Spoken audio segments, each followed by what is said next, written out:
Halo sahabat hijau, selamat datang di Forum Jurnalis Lingkungan Podcast, podcastnya para pecinta lingkungan. Nah, pada kesempatan kali ini kita sudah kedatangan tamu spesial nih, yaitu Bang Lukmanul Hakim dari Yayasan HK Hutan Alam dan Lingkungan Aceh. Nah, apa kabar nih Bang? Alhamdulillah baik. Alhamdulillah baik ya Bang. Nah, for your information nih, Bang Lukmanul Hakim ini merupakan manajer dari Geographic Information System di HK Sumatera sendiri ini. Mungkin boleh dijelaskan sedikit nih Bang, kira-kira kesehariannya. Kan teman-teman pasti bingung nih, kira-kira GIS itu apa sih dan fungsinya dalam memantau hutan Aceh itu apa ya? Ya baik. GIS atau Geographic Information System atau ya bahasa Indonesia Sistem Informasi Geografis itu sebenarnya suatu alat atau suatu sistem untuk mengolah data tapi berbasis spasial. Jadi GIS ini sebenarnya sudah sangat luas penggunaannya, tidak hanya di bidang kehutanan seperti itu kan. Bisa juga di bidang perkebunan, pertambangan, perkotaan seperti itu. Nah, tapi karena kita di fokus lembaga di bidang lingkungan dan kehutanan, kita menggunakan GIS untuk memantau kondisi hutan di Aceh seperti itu. Nah, GIS ini kan tadi alat dia. Jadi dalam pemantauan hutan itu kita memadukan dengan penginderaan jauh atau remote sensing seperti itu. Jadi keseharian kita di HK itu memantau kondisi tutupan hutan di Aceh secara rutin. Baik, menarik ya Bang. Berarti ini fungsinya memantau hutan yang ada di Aceh sendiri. Ya. Nah, berdasarkan data yang kami dapat di media nih Bang, bahwa daerah tutupan hutan di Aceh sendiri dari kurun tahun 2019 sampai tahun 2023 berkurang banyak sekali, bahkan dari 1.700-an gitu. Nah, itu gimana sih Bang kondisinya sekarang? Nah, baik. Jadi kita memantau hutan di Aceh ini kan secara rutin. Kita ada area fokus kerja di kawasan ekosistem Lauser namanya, atau KEL. Nah, kita pantau rutin setiap bulan untuk wilayah KEL di Aceh seperti itu. Sementara untuk seluruh Aceh itu kita pantau per tahun, setahun sekali seperti itu. Jadi yang lebih rutin itu di dalam KEL tadi. Nah, kita pantau itu mulai 2014 sebenarnya. 2014 kondisi tutupan hutan di Indonesia di Aceh ini memang terus berkurang gitu. Nah, untuk seluruh Aceh memang di tahun 2015-2016 angka dugaan deforestasinya itu sekitar 21.000 hektar. Seperti itu. Kemudian trennya itu menurun senada dengan tren deforestasi di Indonesia. Jadi di tahun 2017-2018 awalnya 21.000, di tahun-tahun sebelumnya menurun hingga 17.000 seperti itu. Hingga di 3 tahun terakhir deforestasi di Aceh itu sekitar 9.000-an hektar, termasuk 2023 yang tahun terakhir ini seperti itu.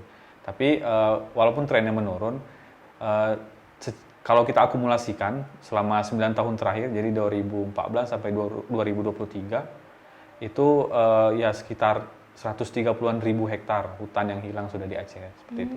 Cukup banyak Bang. Ya, kalau diakumulasi ya cukup banyak ternyata ya, walaupun trennya menurun seperti itu. Ya baik, jadi kira-kira gimana cara kita mengetahui nih bagian daerah hutan yang dirambah gitu? Misalnya kan pasti kita mengetahui nih, ini daerahnya dibakar, ini daerahnya ditebang, itu bagaimana Bang mengetahui? Ya, nah itu tadi kita menggunakan remote sensing atau penginderaan jauh. Nah, remote sensing ini memanfaatkan data-data citra satelit.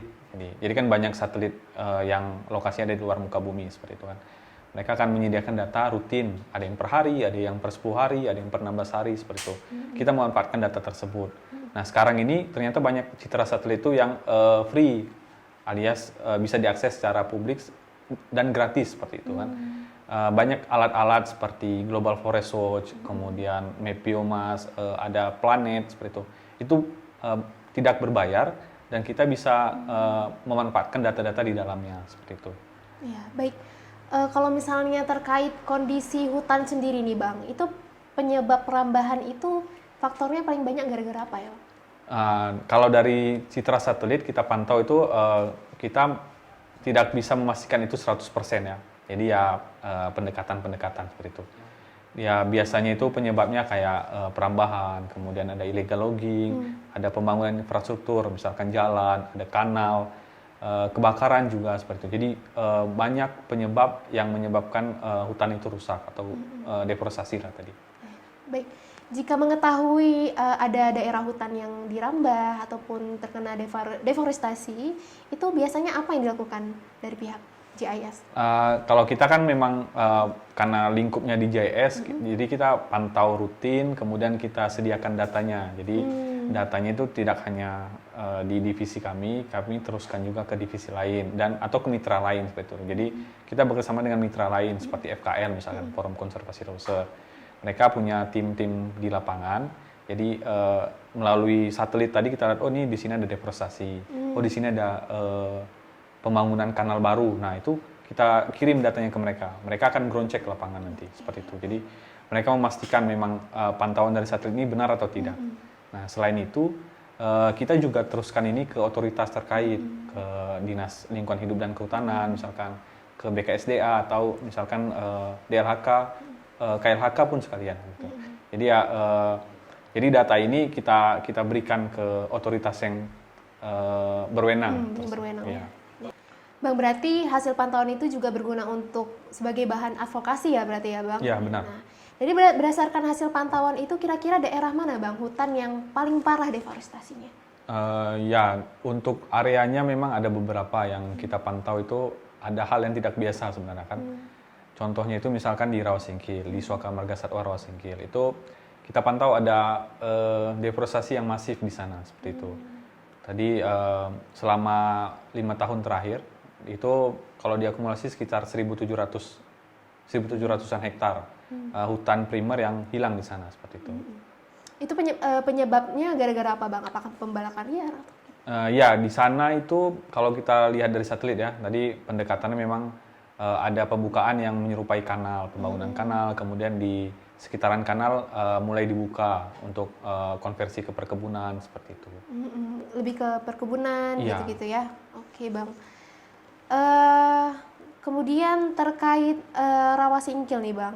Nah kan ini pembalakan terus terjadi dan sangat masif terjadi. Nah dari pihak yang berwenang kira-kira ada hal langkah yang dilakukan ataupun gimana Bang? Ya, untuk kasus Rawasingkil memang kita menaruh perhatian besar sebenarnya dari beberapa tahun terakhir kan. Terutama sejak 2022, dari awal 2022 memang terpantau ada peningkatan deforestasi di sana seperti itu kan. Nah, itu tadi data itu kita sudah kirimkan juga ke otoritas kan, BKSDA dalam hal ini, kemudian ke KLHK juga. Dari mereka juga sudah ada respon, tapi ya kita masih berharap ada respon yang lebih besar dari itu kan. Bagaimana deforestasi ini bisa dihentikan seperti itu. Baik Bang, tadi ada fakta menarik bahwa daerah yang dideforestasi itu dijadikan perkebunan. Nah itu dijadikan perkebunan apa itu Bang? Mayoritas mungkin kalau saya lihat-lihat ya, terutama dari misalkan dari film FJL yang Demi Sawit, ya itu dari judulnya udah ketahuan ya. Nah mayoritas memang ke perkebunan kelapa sawit seperti itu. Itu kira-kira berapa hektar yang ditanami oleh sawit? Kan cukup luas ya Bang? Ya cukup luas kalau itu. Baik Bang, tadi kan disebutkan bahwa daerah yang dideforestasi di Rawasingkil itu kan 1.700 hektar. Nah perkiraannya tuh berapa luas sih Bang 1.700 itu? Ya 1.700-an itu mungkin kalau hanya menyebutkan angka kita nggak terbayang ya. Jadi dulu kita pernah rilis kasus SM Rawasingkil ini di Jakarta. Jadi waktu itu kita menganalogikan dengan luas komplek Gelora Bung Karno waktu itu. Jadi komplek Gelora Bung Karno itu luasnya itu sekitar 270-an hektar. Jadi ya sekitar 5 kali komplek Bung Karno, Gelora Bung Karno. Tapi kalau kita di sini misalkan anggaplah satu lapangan sepak bola itu luasnya 1 hektar biasanya. Lapangan sepak bola ukuran standar FIFA ya. Jadi ya 1.700-an itu berarti seukuran 1.700-an lapangan sepak bola. Jadi ya cukup luas sebenarnya. Luas, sangat luas jadi, ya Bang. Kalau membayangkan 1.700 itu kan nggak terbayang ya mungkin. Jadi ukurannya itu satu lapangan sepak bola itu ukurannya biasa 1 hektar. Itu khusus untuk di Rawasingkil saja. Iya, itu khusus. Belum lagi daerah-daerah yang lainnya ya. Wah, berarti kalau misalnya digabungkan itu udah berapa kali lipatnya Gelora Bung Karno ya berarti ya Bang. Oke, baik Bang. Bang, selain penemuan di Rawasingkil tadi, ada nggak Bang temuan baru yang ditemukan selama pemantauan dari atas nih satelit? Ya, banyak sebenarnya. Jadi ya di sebelah Aceh yang lain, misalkan di Aceh Barat, Agan Raya itu, di bantaran sungai itu banyak terdeteksi deforestasi yang terindikasi sebagai pertambangan. Seperti itu. Jadi kalau misalkan di Rawasingkil tadi kan lebih ke dugaan perkebunan ya, konversi ke perkebunan. Kalau di Aceh Barat Nagan Raya itu di dekat sungai-sungainya itu banyak deforestasi yang mengarah ke pertambangan gitu. Jadi sepanjang sungai itu mulai terbuka seperti itu. Pelan-pelan, Ya, bahkan perlahan kalau dari satelit itu kita bisa lihat sampai alat besarnya, alat beratnya itu kelihatan tuh beko-bekonya. sampai sedetail itu ya Bang? Lubang-lubang bekas tambang itu kelihatan tuh biasanya. Wah, selain pertambangan kira-kira di daerah lain mungkin TNGL Bang, apakah ada temuan baru?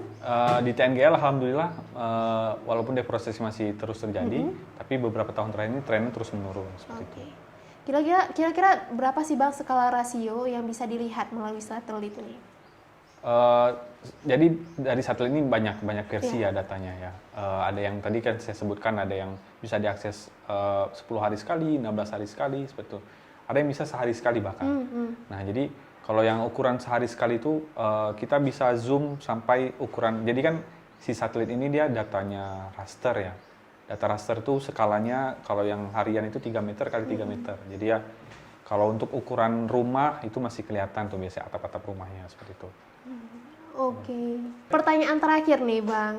Bang Lukman ini masih muda ya teman-teman. Nah, kira-kira apa sih Bang motivasi Abang? Mengapa sih di usia muda ini menghabiskan waktu untuk memantau lingkungan dan fokus pada isu lingkungan sendiri? Ya, awalnya sih saya kan memang berasal dari dulu backgroundnya itu adalah jurusan waktu kuliah itu teknik geofisika.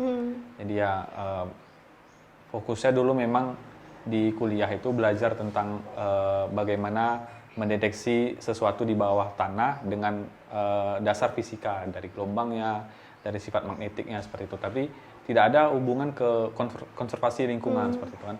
Setelah selesai kuliah, kemudian saya melamar di HK dan alhamdulillah keterima sampai sekarang seperti itu. Nah, awalnya memang kayak kok nggak nyambung ya urusan kuliah dengan kerjaan, tapi sekarang saya malah sepertinya sudah fokus ke isu-isu lingkungan seperti itu. Jadi bekerja untuk memantau hutan di Aceh itu seperti sebuah hobi ya jadinya. Jadi ya ada kesenangan, ada rasa bangga juga seperti itu. Apa yang menarik Bang dalam memantau isu lingkungan sendiri yang membuat Abang betah nih? Wah, banyak sih. Jadi walaupun misalkan ya contohnya satu hal, saya belum pernah ke daerah ini, tapi dari pemantauan lewat satelit, saya bisa melihat area tersebut walaupun belum pernah ya. Jadi setidaknya saya dapat gambaran, dapat spoiler lah istilahnya. Jadi suatu saat pun mungkin saya punya kesempatan ke sana, saya tuh bisa membayangkan, oh ini yang saya pantau dulu rupanya. Oh ini ada jalan sebelah sininya seperti itu. Oh sungainya beloknya kemari seperti itu. Banyak rasa-rasa takjub seperti itu. Berarti udah berapa tahun nih Bang terjun dalam bidang ini? Saat ini sudah sejak jalan 7 tahun sih. Oke, sejak baik. 2017. Ya. Nah selama 7 tahun ini kira-kira gimana sih Bang kondisi pantauan hutan Aceh? Ya, kalau Selama 7 tahun. Selama 7 tahun ya tadi kita pantauin memang deforestasinya ya. Trennya itu memang menurun sih sejauh ini. Tapi ya itu tadi secara kalau mau diakumulasikan, bahkan sebenarnya kalau dari datanya KLHK 30 tahun terakhir deforestasi di Aceh itu lebih dari 600-an ribu hektar. Itu setara 9 kali luas negara Singapura. 9 kali luas ya, negara selama 30 Singapura. tahun terakhir ya. Wah. Jadi ya bukan tren menurun dalam hal ini baik ya, tapi ya kalau diakumulasikan ternyata sudah sebegitu luas. Baik.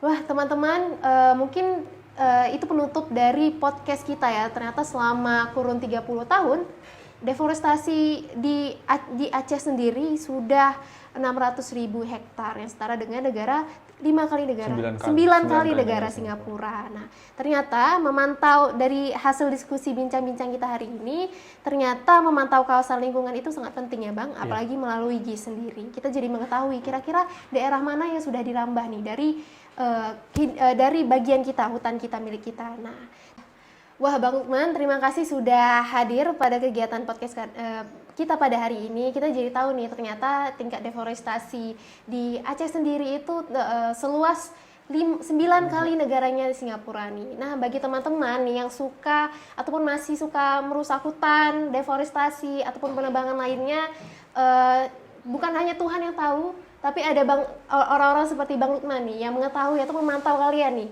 selama proses perusahaan hutan tersebut. Jadi hati-hati ya teman-teman, karena semua kegiatan itu akan dipantau. Nggak cuma Allah yang tahu, karena dalam berkembangnya teknologi saat ini semua bisa dipantau, termasuk dengan GIS, Geographic Information System. Pak Lukman, terima kasih sudah hadir di podcast hari ini. Terima kasih juga sudah diundang. Sampai jumpa di podcast Forum Jurnalis Lingkungan, podcastnya para pecinta lingkungan.